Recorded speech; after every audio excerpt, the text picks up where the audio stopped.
Olá, amigos e amigas, Diácono Beto, Paróquia São Miguel Arcanjo, Arquidiocese de Maringá. Estamos estudando o livro do Deuteronômio. Já fizemos uma primeira introdução e hoje nós vamos olhar quando foi escrito e a estrutura do livro. Porque sempre que você vai pegar um livro para você ler, você faz o quê? Você não pega o livro e já começa a ler. Você vai lá, você olha as duas abas das páginas, vê sobre o autor, vê um comentário, lê a introdução e, lógico, o índice, para você entender o livro. E aí você começa a ler o livro. Nós também, quando vamos estudar um livro da Bíblia, a gente já não entra direto no livro. A gente tem que ter uma introdução, que é o que nós fizemos em todos os nossos estudos até agora. Contextualizar, explicar como que aquele livro chegou para nós até hoje. Quais são os objetivos, como que ele foi escrito, como que ele foi redigido e assim por diante. Porque sem entender isso, às vezes a gente não consegue perceber o seu conteúdo. E para darmos prosseguimento ao nosso estudo de hoje, peçamos a ajuda da Trindade, que é Pai, e Filho, e Espírito Santo. Amém. O livro do Deuteronômio, que fecha o Pentateuco, os 5 primeiros livros da Bíblia, ele é muito importante. Ele é como que um resumo não só do Pentateuco, mas dos principais temas do Antigo Testamento. É o terceiro livro mais citado no Novo Testamento. E Jesus usa particularmente 2 partes dele para responder àqueles que tentavam colocá-lo contra a parede. Os doutores da lei, os fariseus, aqueles que queriam questionar a sua doutrina. Porque no livro do Deuteronômio não são somente leis, mas leis que mostram que Deus é amor. Nesse sentido, tentarmos delimitar quando que o livro foi escrito é um tanto complicado. Alguns autores usam uma datação, outros. Se a gente reunir vários autores, a gente vai perceber que começa em torno dos anos 750 e as suas escritas vêm até a redação final, digamos assim, perto dos anos 400. São aproximadamente 3 séculos e pouquinho, para que ele tenha a sua forma final. Isso é importante para nós, porque alguns falam assim, foi Moisés quem escreveu o livro. E a gente percebe que não, porque quando você vai lá no último capítulo do Deuteronômio, no 34, tem a morte de Moisés. E inclusive o seu enterro. Já imaginou Moisés falando da sua morte e do seu enterro? É uma atribuição. Assim como também temos outros livros que são atribuídos a personagens importantes, mas não foi eles quem redigiram. Então, feita esta parte da datação de quando foi escrito, a gente fala que ele foi escrito por muitas mãos. 350 anos, muita gente foi dando pinceladas no livro, acrescendo um pouquinho, colocando uma parte, outra e outra, para que ele tomasse essa forma. E isso não é problema, já que muitos disso foi inspiração de Deus. Então vamos agora ver como que o livro foi estruturado. Tem muitas formas de estruturar qualquer livro bíblico. Nós vamos escolher uma que é muito comum, inclusive usada pela Bíblia de Jerusalém, e que divide o livro em 4 grandes partes. A primeira parte, que vai do capítulo 1 até o capítulo 11, que contém os 2 primeiros discursos de Moisés. Moisés faz 3 grandes discursos no livro. O livro todo é um discurso de Moisés num dia só.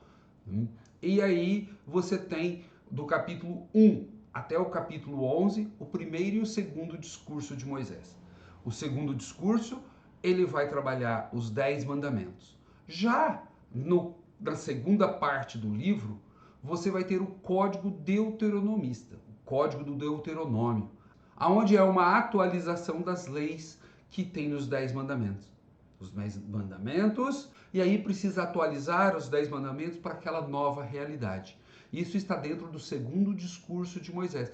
E vai do capítulo 12 até o capítulo 26, versículo 15. Já a terceira parte, ela começa com o discurso conclusivo de Moisés, no capítulo 26, a partir do versículo 16, e vai até o final do capítulo 30. E a quarta parte são os últimos atos e a morte de Moisés. do capítulo 31 até o final do capítulo 34. Portanto, 4 grandes partes.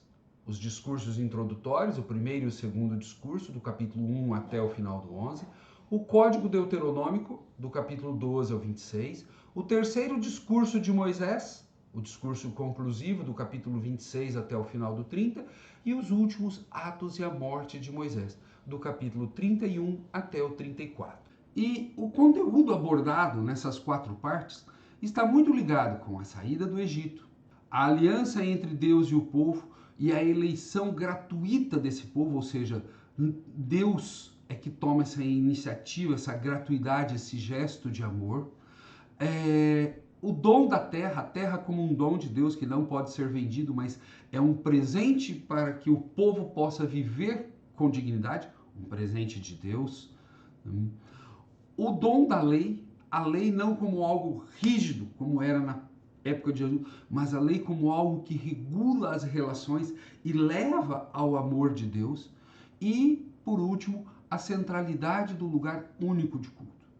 Vamos lembrar que durante o período de deserto e na Terra Prometida, quando no período de Juízes, o culto era descentralizado. Os levitas levavam a arca a passear de tribo por tribo.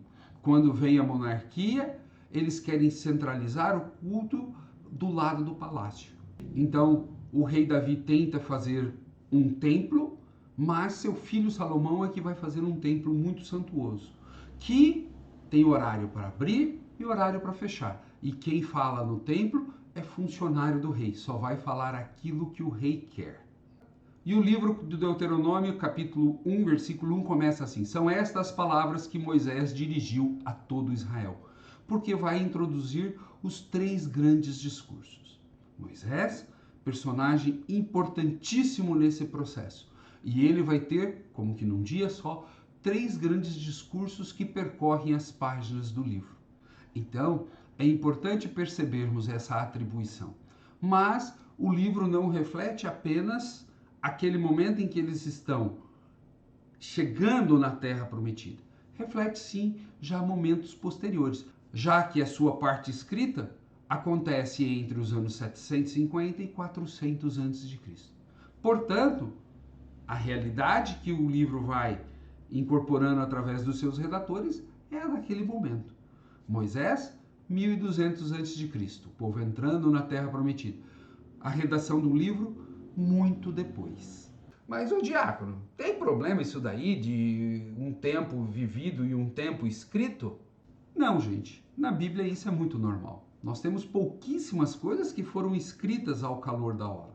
Talvez algumas cartas de Paulo, talvez algumas cartas católicas que a gente chama, mas a grande maioria dos livros foram escritos muito depois. Os evangelhos foram escritos, o mais próximo, 30 e poucos anos depois da morte de Cristo. Os mais longes, 50 anos. O Apocalipse foi escrito durante 30 anos, dos anos 60 aos anos 90, 100, às vezes 40 anos para ser escrito. É a revelação de Deus. O tempo de Deus é um pouco diferente. E o povo vai percebendo elementos através da revelação e vai colocando no livro. E isso acontece em toda a Sagrada Escritura. Isso é muito interessante e mostra a riqueza dos nossos textos bíblicos, que nos ajudam muito a conhecer Deus. Se você ainda não está inscrito em nosso canal, se inscreva, dê o seu positivinho para que juntos estudemos a Sagrada Escritura. No próximo vídeo, nós vamos começar a estudar o livro de Deuteronômio, lá no capítulo 1. Sigamos juntos. Paz e bem a todos.